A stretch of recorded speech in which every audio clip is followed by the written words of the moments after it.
Hello everyone, Gabe here from The Wire, joining you again from southern Italy, where my family and I are spending some time visiting friends and distant relatives.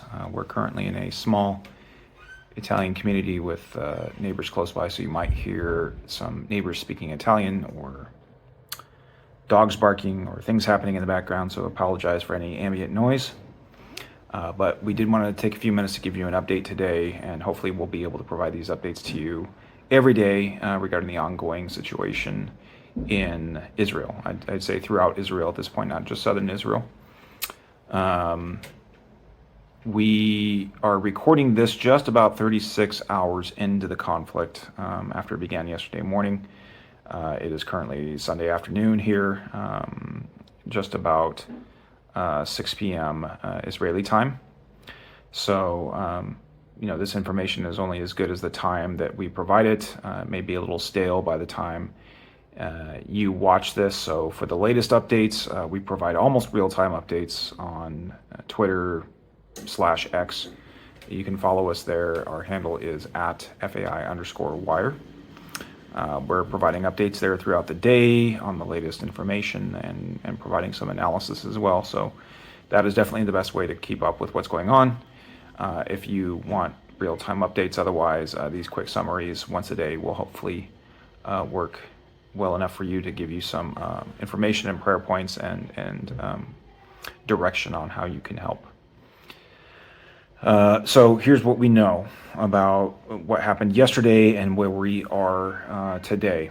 Beginning yesterday around 6:30 a.m. Israeli time, Hamas and Islamic Jihad and several other jihadist organizations in the Gaza Strip began what they called Operation Al-Aqsa, Al-Aqsa Flood or Al-Aqsa Storm.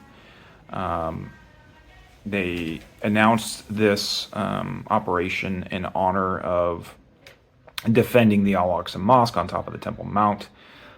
Interestingly, Jerusalem, whether it's directly involved in any of these conflicts or not, is always kind of the rallying cry, which we know is very much a part of the prophetic picture at the end of the age.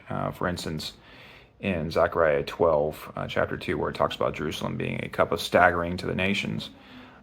Here, in this case, even though Jerusalem isn't involved at all in the conflict at this point, it's still the rallying cry for jihadists in Gaza, at least, and for the Taliban in Afghanistan, who offered to come over and help Hamas liberate Jerusalem. As laughable as that is, it does demonstrate the fact that Jerusalem is very much still the prize, the diamond in the rough for these jihadist organizations.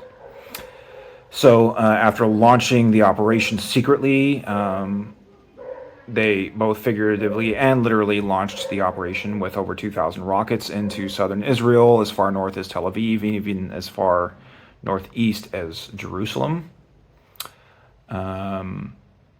Most of those rockets, because of the sheer volume of them in the short amount of time, evaded the Iron Dome system, and many of them impacted civilian areas. Several Israeli civilians were killed, hundreds were injured.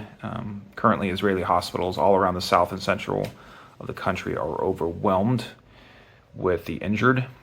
After this, approximately at this point, they're thinking somewhere around 1,000 Palestinians crossed from the Gaza Strip into southern Israel through 29 different openings in the border fence, either existing border crossings or openings in the fence that they created with bulldozers. This was a mix of mostly uniformed terrorists from one of the organizations I mentioned earlier, or else just hostile civilian men. I guess you could call them combatants at that point. They overran the Erez border crossing at the northeast end of the Gaza Strip and then proceeded to overrun the Nahal Oz military base. There they killed 26 Israeli soldiers, took some of their bodies back to the Gaza Strip and paraded them through the streets. Then they began overrunning Israeli communities around the Gaza Strip in what's called the Gaza Envelope, the area around the Gaza Strip. Dozens of communities and roads and highways were overrun. And they began shooting randomly at people in their cars or people on the street, began invading people's homes or setting fire to people's homes.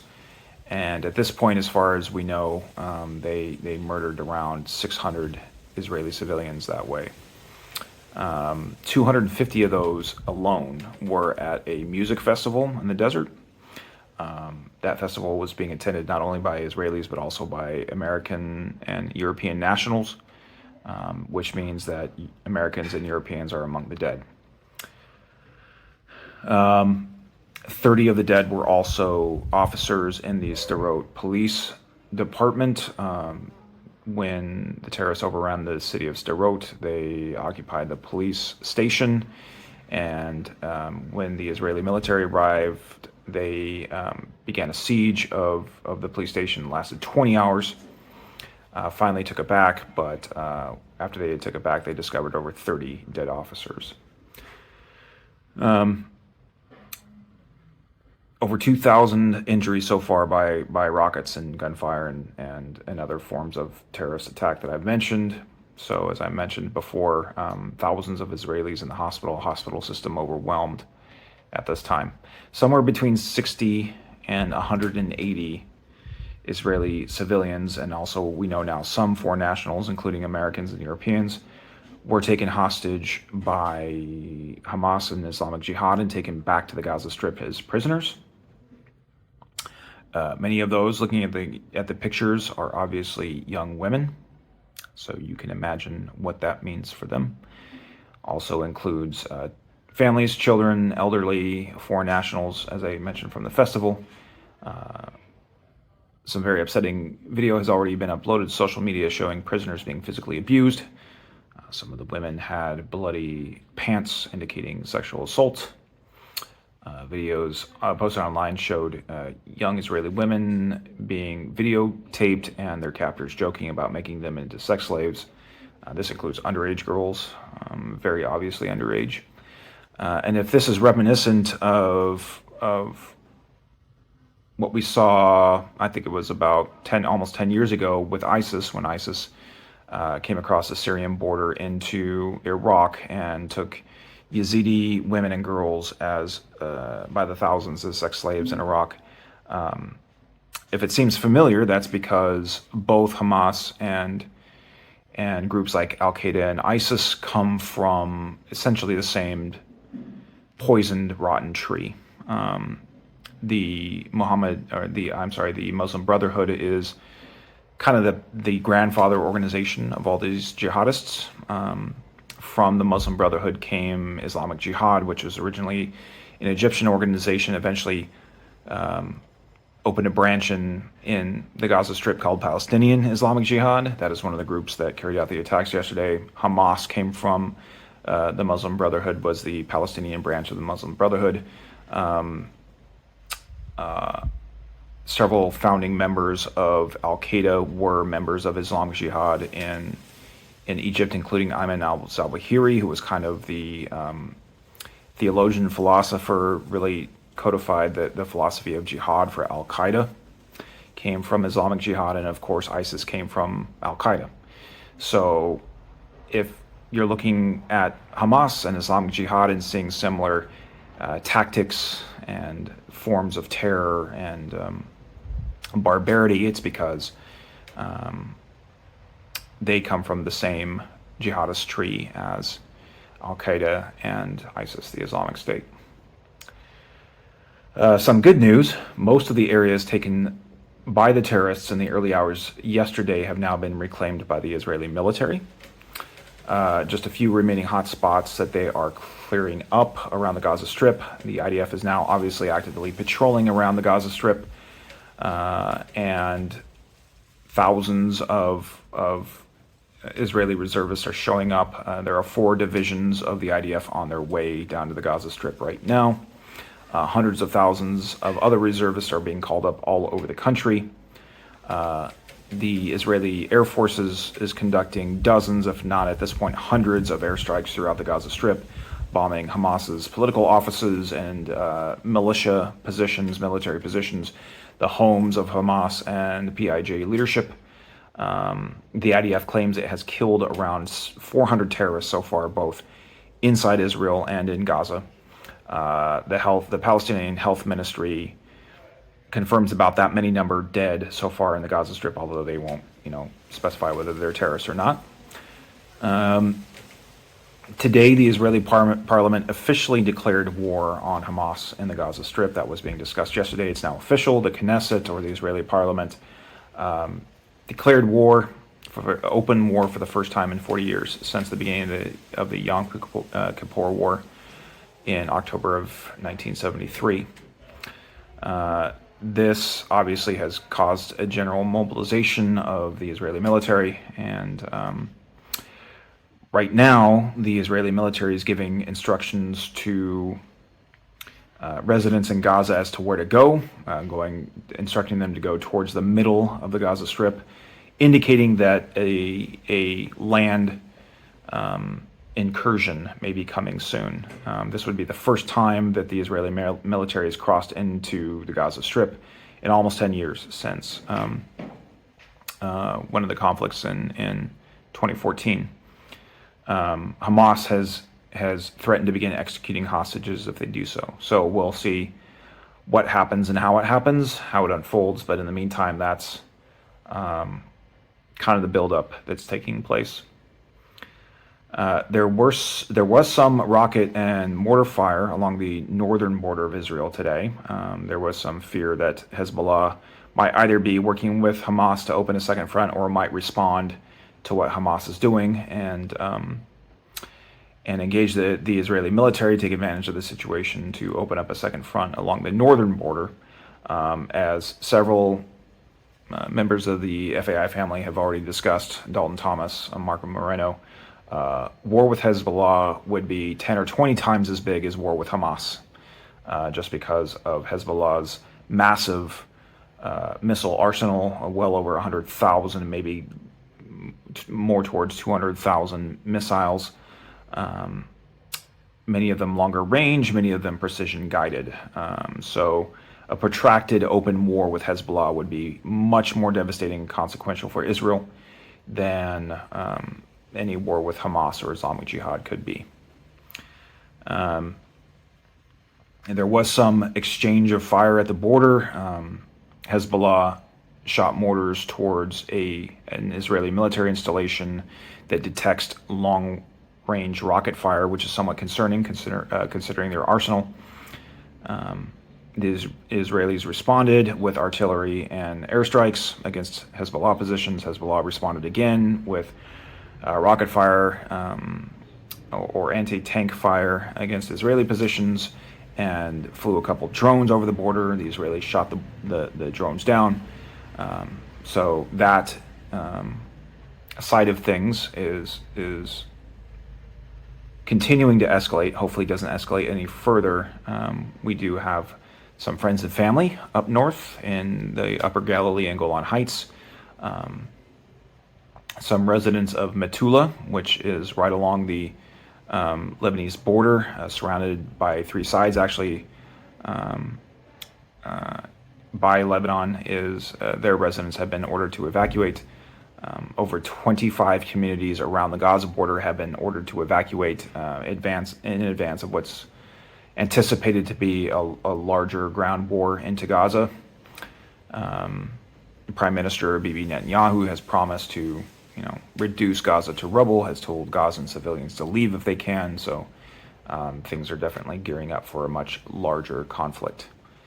In the meantime, today I saw a video posted to social media in places around the Middle East, including Turkey, Iraq, Iran, and in some parts of Europe, even London, and some other nations that have Palestinian or especially Palestinian or Turkish immigrants, people out in the streets celebrating the attacks. It's interesting that the nations where those celebrations are happening in the Middle East are mostly to the north of Israel, Turkey, Syria, Iraq, Iran, Afghanistan. I mentioned the Taliban earlier. All of those nations are, interestingly, part of the historical Seleucid Empire, which is the empire that's in view in Daniel chapter 11, which is a prophecy regarding a conflict between the kings of the north and the south.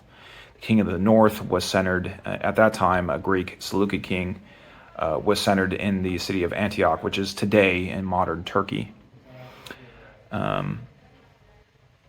Of course, if you read that passage, you find that that conflict between the kings of the north and the south in the Middle East ends with the invasion of Israel and what the prophets call the time of Jacob's trouble. So we can kind of see that ancient hatred being stirred up in the very nations where it says that the king of the north is going to band together with 10 other allied nations and eventually invade the king of the south's territory, which is Egypt and Arabia, Jordan, Sudan, and eventually invade and overwhelm Israel. So interestingly, as I said, a lot of the celebrating that's taking place in the Middle East today is in those very nations. And even chants I saw in a rally in Istanbul, Turkey, calling on Turkish President Recep Tayyip Erdogan to send them as soldiers down to Gaza to fight on behalf of Gaza. So already we kind of see that anti-Christic beast spirit at work in the very nations where it says that those armies will march eventually into Israel and to other parts of the Middle East. So a lot to talk about today and to meditate on and to pray about. Heavy days. So we would ask you to continue to pray for the people of Israel and for the people of Gaza. We pray that the IDF would be successful in their operation. We pray Israeli leaders, both political and military leaders, would be granted divine wisdom to do the work that they need to do and to do it in an effective way that minimizes their casualties and civilian casualties on both sides. We pray for a quick resolution to the conflict and for things not to escalate on the northern frontier at this time. And of course, we pray that the churches would continue to wake up to the reality of what's happening in the region as we approach what looks like will be the end of the age. How close we are, we don't know, but we certainly see things shaping up according to the prophetic scenario. So as always, thank you very much. If you want to do more than watch and pray, you can also give. We are fully engaging with our bomb shelter campaign right now. You can give to that campaign by going to faimission.givingfuel.com/bomb-shelter-campaign. And we'll put the link for that campaign in the video description as well, so you can click on that to go and give. This is obviously a very timely initiative. As I've mentioned in past videos, over 50,000 Israelis in the Galilee and Golan do not have access to a working bomb shelter. And so we want to make sure that they get that access before they need it, which is going to be possibly sooner than later with the way things are shaping up right now. So please pray about giving, and if the Lord leads you to do so, please go to that link and give, and we'll continue to report on our progress towards that project when we have more information for you. Meanwhile, thank you again. We love you all. Blessings to you. See you soon. Maranatha.